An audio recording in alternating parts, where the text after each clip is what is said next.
And I should have also mentioned in the bio that I worked at the Business Alliance for Local Living Economies, Michael, and we're also both associated with the Cutting Edge Capital team. So I really love going after Michael Schumann because he does an excellent job of setting the context for then the nuts and bolts that I can go into. And the other thing that I would say is that you'll notice a lot of the same things in my presentation as Michael mentioned in his, but my undying devotion is to food entrepreneurs who are raising capital. And so he asked the question, how many of you are investing your pension funds into local food businesses? Last night, no hands, and today he asked how many of you have all the money that you need for your food ventures. Nobody raised their hands, but I'm going to ask how many of you are raising money for your food ventures?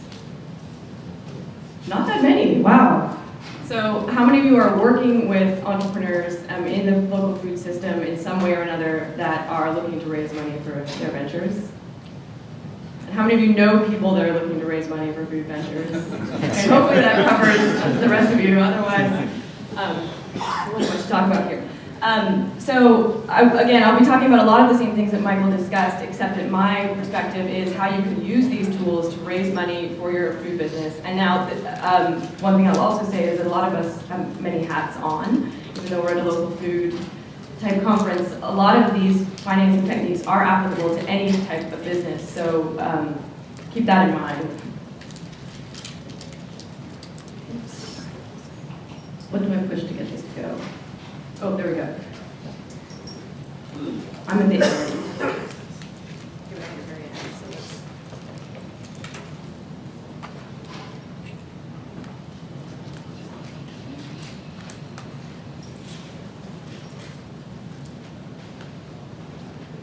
maybe not. There we go. Okay. So my usual caveat is that I'm going to be mentioning a whole lot of financing techniques, and so it's kind of like an all-you-can-eat buffet. It's more than you wanted, of not exactly what you wanted. So there will be 2 sessions in the afternoon, 2 breakout sessions, so I'm hoping that we'll have a lot of opportunities to answer questions there so we can get more deeply into the specific techniques that are most interesting to you. So this is a wide swath of opportunities and techniques that are available right now, and I'm going to go through them pretty quickly, but hopefully it'll be enough to give you a taste of what's possible. So the first place that people usually go for financing beyond their own pocketbooks, and I will talk about that in a second also, are friend and family loans. So this is a picture of my family Thanksgiving dinner. And the reason that I put this here is because the most important thing to remember about friends and family loans is that you want your friends to remain your friends, and you want Thanksgiving dinner to not be a totally awkward experience. So the thing to do is to make sure that you document the terms of your loan. This could be as simple as a promissory note, it could be a very complicated loan agreement, and there's plenty of books, there's resources online, there's templates, and I have a few listed here, but again, the most important point here is make sure that family dinners are still friendly. Document your loan so that everyone understands exactly what the terms are, exactly what is expected, what the interest rate is going to be, how you're going to pay it, when, and if you're doing something fancy like an interest-only loan for a time, when is the principal going to be returned. And I do want to draw your attention to the fact that there are several online places where you can document your loans formally and also track, so if somebody's paid you, if you've paid somebody back, how much have you paid them back when, so everyone can go online and see exactly what's happening. You will pay for these services. I would caution you against paying for services to document the loan. There's a lot of templates you can do this yourself, so you don't necessarily have to pay for that part. I do think it would be worthwhile considering if you have to, some of these offer free services, but having a loan tracking system will save you a lot of time unless you're very, very savvy with a spreadsheet and don't ever accidentally delete your files. And the last one, Simple Money, has an option that actually connects your bank account to the bank accounts of the people that you are borrowing money from so that the collection is automatic. That might scare you, but it might also really convince your Aunt Sally that it's worth doing because she doesn't trust that you'll actually write her the check. So that's a resource that's available to you. And now this is working, excellent. So one source of financing that is not often mentioned are fellowships and business plan competitions. I'll only mention them briefly because they are very, very competitive and the odds aren't fantastic. The one thing that is fantastic about most of them is that if you submit your business plan, a lot of them will provide very extensive feedback on your plan, whether or not you win any actual money. And that can often be more valuable than the pittance of a prize that they may offer you. Another thing to say about business plan competitions is that so much about raising financing is about who you know and how long you've known them and how much you've impressed them over the course of their relationship with you. So business plan competitions, which are often offered by colleges or universities, is a great way to meet the types of people who actually are investing or might invest in your business later, or to find champions and people that could connect you to folks that might be willing to invest in your business later. And if you remember nothing from this slide, remember that the William James Foundation has a really excellent list of business plan competitions that are specifically designed for socially responsible businesses. And in my mind, anything that is related to farm to table is considered a socially responsible business. If you want to talk more about how to make that case, we can talk about that later. So community-supported models, again, I slice my categories of financing a little bit separately, or a little bit differently than Michael did, but you'll see a lot of the same models here. So how many of you are familiar with the CSA model where you pay for a subscription of vegetables ahead of time? Okay, so I won't describe that into too much detail, but the benefit of this, obviously, to you as the producer is that you get money ahead of time, which then you can use to finance whatever, and then you deliver the goods over time. One thing that people often do is offer a discount over the retail price as a way to give your customers an incentive to purchase in advance. And what I wanted to say too in this slide is that this is not limited just to vegetable box subscription schemes. People are doing it with eggs. In my community, there's a meat CSA. There's a very quickly growing community-supported fisheries movement happening. This is Luke, where I live in Point Reyes, California, with oyster bags growing behind him in Smallest Bay. He recently pre-sold gift certificates to a new restaurant and raised quite a bit of money, actually, selling $100 gift certificates for $75. So again, this is offered a discount as a way to give people an incentive to do this. So there's a whole range of, and then here's the last one is a bakery in Detroit that did the same thing. They pre-sold gift certificates so that once they had opened, people could come to their store. And this is a really, really excellent model for businesses that have some sort of a retail presence that you're selling to customers. But there's also examples of people, just last night, Leslie was talking about how some folks had been successfully pre-selling product to wholesale accounts as well. So if you're selling to a local food co-op, it's entirely possible that they may be willing to consider pre-purchasing product from you, even if you don't have retail customers yourself. And Michael mentioned Kickstarter, and I want to go into this in a little bit more detail.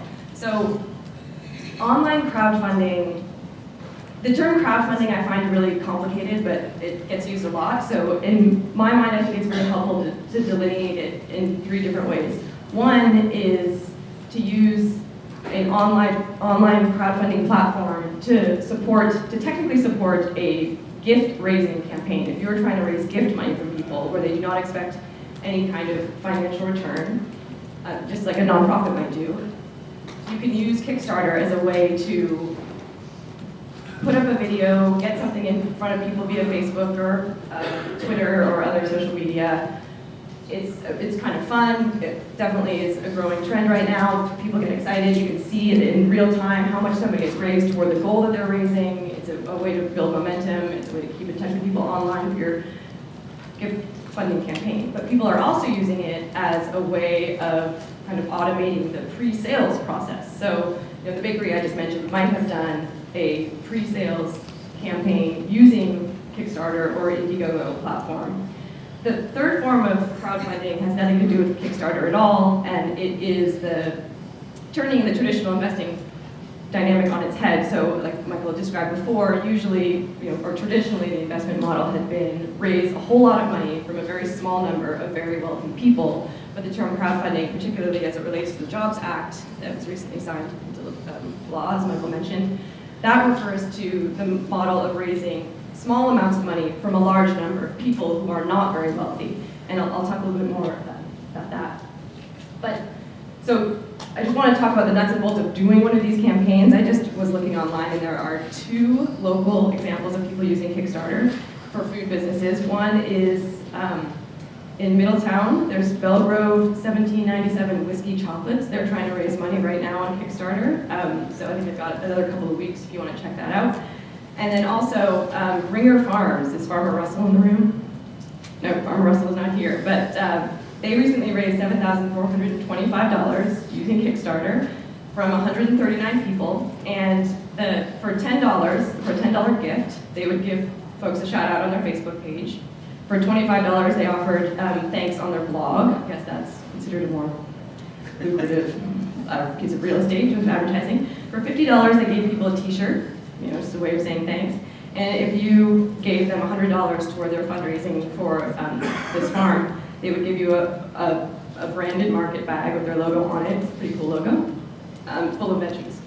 So this goes to show that he was using this as a gift-raising model. He's not actually selling vegetables using Kickstarter, but he is using Kickstarter as a way to raise gift money that he will not have to pay back, and all that he had to do is offer these nominal gifts in exchange. And so $7,000, $13,000 might not seem like a lot of money, but I've written a lot about window farms. It's basically a hydroponic system, so you can grow vegetables indoors. It comes from New York City. Clearly, we wouldn't have to do that here, but they raised $250,000 on Kickstarter. And recently, I think the winner for food companies thus far using this particular platform was a sous vide. If you're into the fancy cooking shows, apparently sous vide is all the rage right now. I don't quite understand why cooking in a plastic bag underwater is that exciting, but they recently sold almost 500,000 of their products ahead of time using Kickstarter. So there, as Michael mentioned, Kickstarter is the one main one. The other main online crowdfunding platform is Indiegogo. There are, as Michael mentioned, several other local options. There's one that has launched recently that is specifically for food businesses, and that's called 3 Revolutions. And another one that is, if not already happening, but about to be happening, is called Credibles. And they are specifically designed for the pre-selling model of crowdfunding. And what's interesting about this model, if and when it gets up and running, if it's not already, is that, let's say you really want to support your friend's sauerkraut business, you'd like to pre-purchase, or you'd like to support them with $1,000, but you know that it's going to take you a very, very long time to eat $1,000 worth of sauerkraut. If you use this system, you can then use your Credibles to purchase products from other food companies that have used this site to raise money in this way. So that's kind of exciting. It's a way to increase your options. And Michael also mentioned credit cards, really high interest rates, but how many of you have used credit cards to finance your business or know somebody who has done so? I mean, when I was doing the research for my book, I was actually really surprised to hear how many people had done this, but in fact, it's not that surprising if you think about the fact that it's often somebody's only option. They have a personal credit card, they cannot get credit for their business, so they're using credit cards. And that's all well and good back in the days when you could get a 0% credit card and you didn't have to pay any interest or anything for a whole year without being penalized. That doesn't really exist so much anymore. And Michael did mention the peer-to-peer lending platforms. As a borrower, a lot of people have not thought about using these peer-to-peer lending platforms, but you can get a personal loan or a loan for your business. It's a little bit harder to get a loan for the business, but if you're trying to get a personal loan, you can get interest rates that are much less than what you'd be paying to a big bank, and often less than you would be paying for a credit union because it's all online, efficiencies of scale, that sort of thing. But a lot of people have also used either Lending Club or Prosper, the peer-to-peer lending sites, as a way to improve their credit rating, because so often your credit score is the first thing that a bank or a credit union is going to look at to decide whether they want to lend you money at all or at what rate they will lend you money at. If you've got a bad credit score because you have this huge credit card bill that you're really having a hard time keeping up with, many people use these peer-to-peer lending sites to consolidate debt, so they're paying at a very high rate into they take out a loan on one of these platforms and get it at a lower rate and then pay off their credit cards. So that's one thing to consider in addition to the fact that you can use these platforms to raise money for your businesses. And then I just want to also say that crowdfunding using the platforms on the previous slide, this should be called peer funding because it's not anonymous crowd from, the people just browsing the Kickstarter website and come across your project. This is a way to support a campaign amongst people that you know. So what's odd about peer-to-peer lending is it has usually nothing to do with anybody that you know. It's in fact an anonymous crowd, and increasingly it is institutional lenders that are actually funding the loans that appear on these platforms. So just something to keep in mind. Microfinance and IDA accounts. Michael mentioned this a little bit, but one of the things to know about banks, and I would say this a little bit earlier, the reason that they're not as much interested in smaller locally owned businesses is for them, a small loan costs them just as much, if not more, to research and then actually administer over time as a very, very large loan does, but they make a lot more on the larger loan just because you're paying. You might be paying less interest on a larger loan, but over time that interest amounts to a lot more for the bank. So smaller loans have a much higher transaction cost for the banks, and banks, most banks and credit unions, other commercial lenders will only even consider lending to you once your business is profitable. And as many of you who are in and around businesses know, it takes quite a lot of time to become profitable, and then you need money to get profitable, but then you can't get money because you need to be paid. So microfinance is a really excellent option in the beginning stages of a business. And the Association for Enterprise Opportunity will list people that provide assistance to micro businesses. And I think the definition of micro is something like less than 5 employees. So it's a lot of businesses, particularly in the farm-to-table food system, fall into that category. So, and then another way to use Kiva as somebody who's seeking a loan, you can't, unlike the online crowdfunding platforms, just go to Kiva and sign up for a loan, but you can use Kiva to find out who their local lending partners are, and then that is one way to identify potential micro lenders in your area. And I wanted to mention individual development accounts because for people that are eligible, it is the closest thing to free money that I have found for entrepreneurs. And they're generally designed to support either people of color or people from disadvantaged communities. So if you identify as somebody in one or both of those categories, look to see if there are individual development account programs that might be applicable for you. And what this means is that you sign up with one of these programs, you save $1, and then through either philanthropic funds or the individuals who want to support this sort of thing in economic development, the funds that you save are matched. So sometimes it'll be 1-to-1, but some of the programs are up to $7 that goes into your savings account for every dollar that you save. And it often comes with financial literacy training and financing workshops and that sort of thing. So I'm a big fan of this program. There's one in the state of California that California FarmLink innovated that is designed specifically for farmers. And there is a program right now, a federal program, where they're looking at launching similar pilot programs in other states. So I don't know if Jamie's one of them, but you might want to keep your eyes peeled for beginning farmer, rancher, or farmer-oriented individual development accounts. So alternative lenders, I had to put Stanton Creative Community Fund on here because they gave a loan to George Bauer Grocery, which I featured in my book. So I was very excited to meet folks from here yesterday. Alternative lenders, credit unions aren't necessarily alternative lenders, but like Michael said, they're often a better option for local small business lending. So definitely approach your local credit unions. They might be able to give you loans before a bank would or at better rates. And then there are also community development financing institutions that are designed specifically to help support economic development in places where this might not be happening as quickly as it is in other parts of the country. So there are lists of those that you can find. I had to give a shout out to RSF Social Finance. So this is primarily for larger businesses that are, have revenues in the area of $3 million or more, and they are like a bank, a somewhat more conservative lender, but they really understand sustainability and food systems, and they really want to support that. So if your business is that sort of scale, I would suggest you approach them. Other sources of alternative lending, like Michael described, the La Montanita Co-op.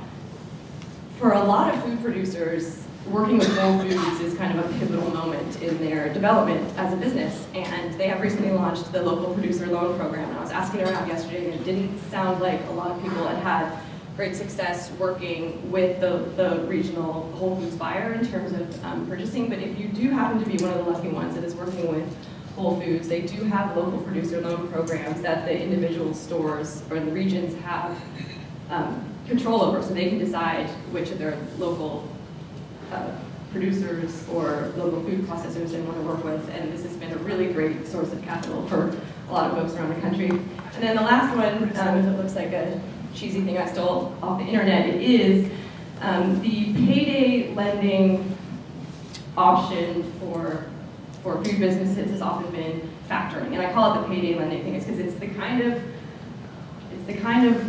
lending institution that you really don't want to work with because they charge a whole lot and they're kind of shady characters. I apologize if any of you were in the room, but maybe you can explain to me how these things work so I can understand it better. But it's, if you need it and that's your only option, then great, use it. But otherwise, I would say try to avoid it. So when you would use a factor, invoice factoring is when you get a huge order from a customer, you know they're going to pay it, but you don't have the money to produce the order that you need to deliver to them. So it's kind of, you're definitely in a pickle, the bank's not gonna come through, you can't, Aunt Sally is giving you all that she wants to give you, then you might call a factor. And the thing to keep in mind about this is, and it can be a great way to increase your scale and sort of get over a hump, but what this means is that they will purchase the invoice from you at a, let's say you're owed $3 million, they might purchase it for $2.5 million, and then they're the one that's going to call your best customer to collect, which they might not do in as friendly a way as you might, or just keep in mind that you're handing over one of your best relationships to a third party kind of shady financer.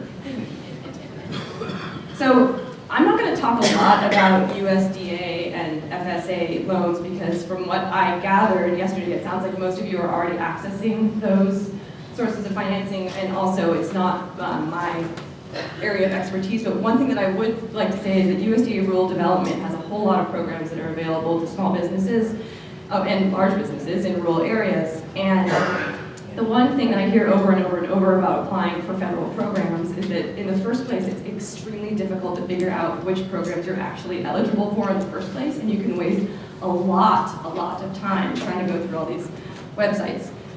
So through the Know Your Farmer, Know Your Food program, USDA has recently launched what is called the Compass. And I will confess that I found it a little bit difficult to navigate. I hope that is not everyone's experience because it is their hope that it will be your first stop to identify which federal programs, not just within the USDA, they've recently added other federal programs such as SBA and even the Department of Housing and Urban Development has some grant programs available for food businesses. But you can go on their website, they have either based on a map or based on a list of case studies, you can look at different projects that have received federal funding, and if you find one that looks similar to yours, then that might be an avenue that you could chase down. Again, another challenging thing about some of these loan programs is that the local representatives may or may not actually understand that your business is the type of business that is eligible for this funding, so you might have to actually contact the state representative. I mean, it can be a bit like herding cats, but if you are in fact eligible and can't get funding, is not only is getting a grant or a loan through one of these programs good because you have money in your pocket, but it gives your business the kind of credibility that other investors farther on down the line might be interested in. So a couple of other things to keep in mind is a lot of these programs have matching requirements, which mean that you have to come up with either half or a third or some proportion of the money that they're going to give you through some other source. Often this can include things like pro bono consulting or your inventory, but just be careful. And then this is, I put it as my last slide, venture capital. I know that a lot of the small business development centers or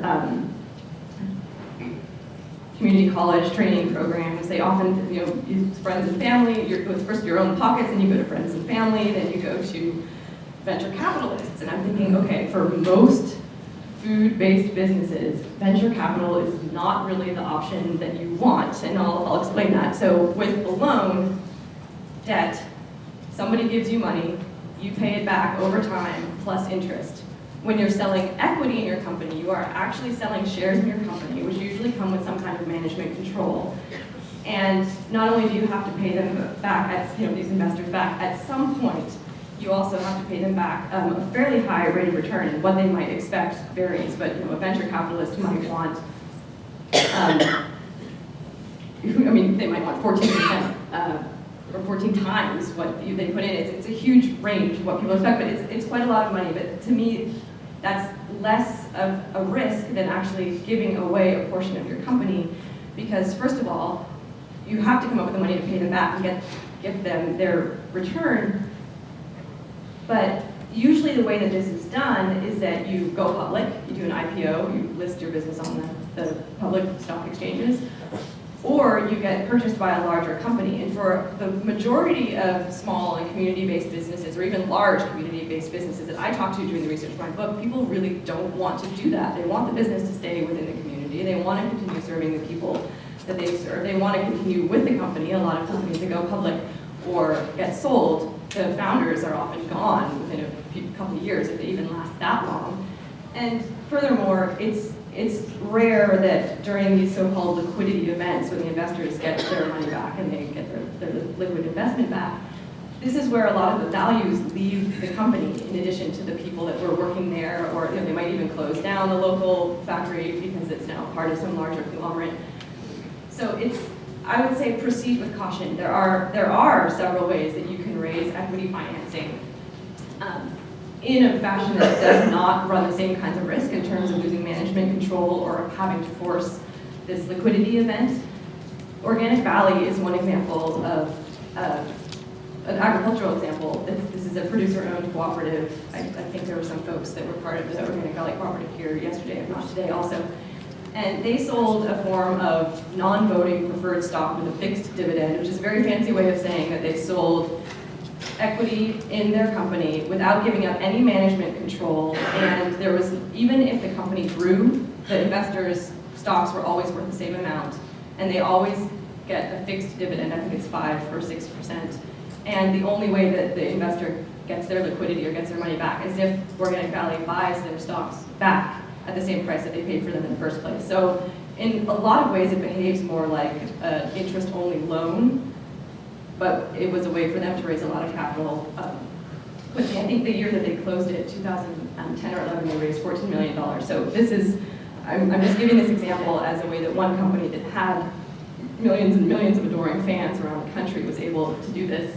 But we can talk more about other ways to do that later in the breakouts if you are interested. If you are interested in raising equity financing from venture capitalists or other institutional type investors, or even individual people, angel investors, the places that I would suggest you go to look for them, for folks that are actively seeking these types of investments, particularly in food companies.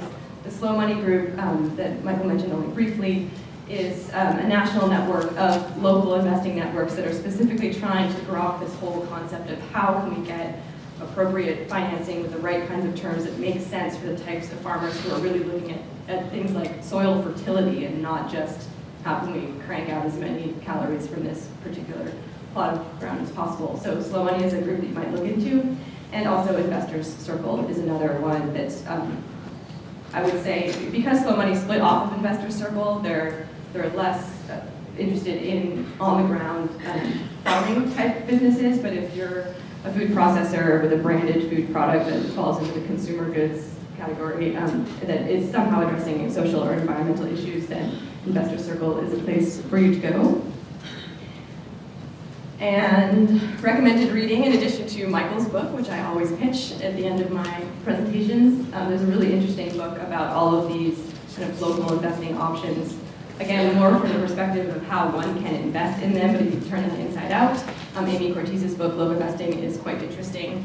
And then I do, of course, hope that you will read my book when it comes out. And I have postcards at the front desk with more information about how to keep in touch. But I hope you'll sign up for my newsletter at financeforfood.com so I can let you know when it's ready. And then I'll be talking to Eric, too, about how to get discounted copies over to this part of the world. So, not sure exactly how we are for time or questions, but that's So yeah, and the thing I would want to close with again is if you take nothing away from any of this presentation except for this, I would be happy. There are many, many different types of financing. Not all of them are appropriate for every type of business. You do not want to get in bed with a lender or an investor that does not share your values. It is very, very important that you do your homework on the people that are going to be bringing money into your business in the same way that you would do your homework when you're hiring a new CEO or a new employee. You will be in a relationship with these folks for a long time. They can either make your lives miserable or they can be excellent partners. But I would say be careful. The most important thing to do is to be very clear about your own values so that when you're having those conversations, you can identify whether or not this is someone that you want to be starting a relationship with that could be long-term. And again, although it can be a struggle at times, I know it's often better to get no money at all and to bootstrap your business however you can on your own than to take money in with the wrong terms. So many socially responsible food businesses have either lost the business or lost the values that they build the business upon because they made, I wouldn't even say bad financing decisions, it's because they've often been forced into a place where they had no choice but to accept financing at terms that did not align with their values. So that's my cautionary tale, but the hope that I want to offer as well is that this space is changing more rapidly now than at any point in time in the decade that I have been obsessively watching how people are investing in food businesses. So if we gave these presentations a year from now, I think we'd have a lot more options to talk about. So if you're interested, again, stay in touch with Michael via his website, and I post these sorts of things as they come up on my blog as well at financeforfood.com. So thanks.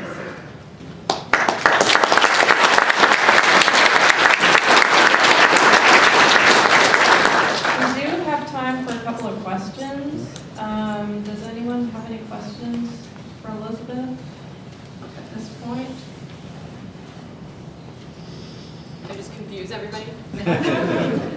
A lot of good information. Christina, do you have a question back there?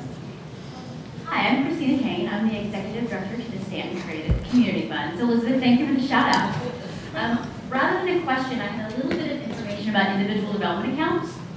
In the state of Virginia, we are very lucky. We have a statewide program called the Virginia Individual Development Account Program, and it's facilitated statewide. So we're in a very cool place to get access to that kind of capital. So it's distributed through the Department of Housing and Community Development, so check out their website. They have a list of intermediaries throughout the state of Virginia. And hopefully, keep your fingers crossed. We're putting together a coalition of organizations here in the Valley to bring VITA accounts to the Valley, hopefully very soon. So just some additional information about IDAs. Thank you. And who qualifies?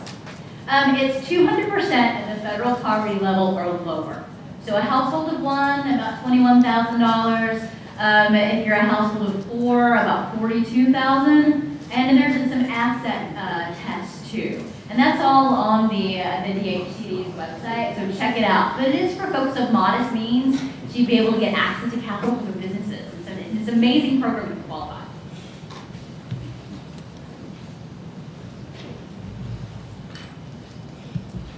Thank you, Elizabeth. I did have one question. You briefly mentioned grants, and in my job, I work for the Extension Service. I often have people who are interested and enthusiastic to start a business and want to know about grants. And a lot of enthusiasm for somebody to give me money that I don't have to pay back.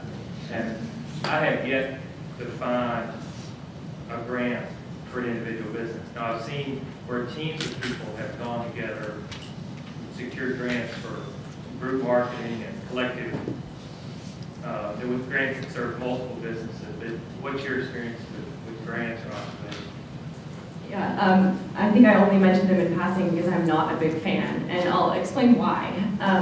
First of all, most of the grants that are available are through federal programs, which again are hard to discover in the first place, very, very hard to qualify for, and I don't think I even mentioned it, they're very, very difficult to apply for, and then there's some very onerous reporting requirements after you've received the grant. So all of these things make a federal grant a lot of efforts. And the same goes for foundation grants. In very, very, very rare cases, I mean, I hesitate to even say it anymore, even though I recently launched a fund to do this, foundations will make grants specifically to businesses that are serving some kind of charitable purpose that is within their strategic mission.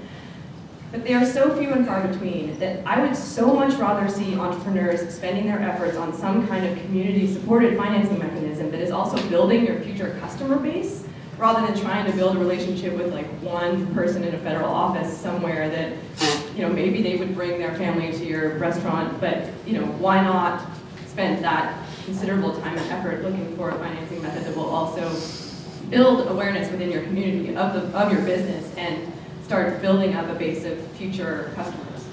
So they do exist, but I really don't suggest that people waste their time barking up those trees. I mean, I almost had a slide called "There's no such thing as free money," because what grants do exist, they are so much work. I think that your return on your investment in terms of where you invest your time and energy is much better spent elsewhere. I am Stephen Versi with the J. Barber Agriculture Consumer Services. Really wanted to reiterate your point that in terms of small for-profit businesses, there is very little in the way of federal grant dollars. One of the few programs that's consistently available is the Value-Added Attribution Grant Program in the farm. There is recently announced Ag and Forestry Industry Development Fund, which is the first time there's a state level incentive for smaller projects, but it still needs to have line of local government. But for all these businesses, you need to have a business plan, stuff like that, wood you can take to a bank anyway.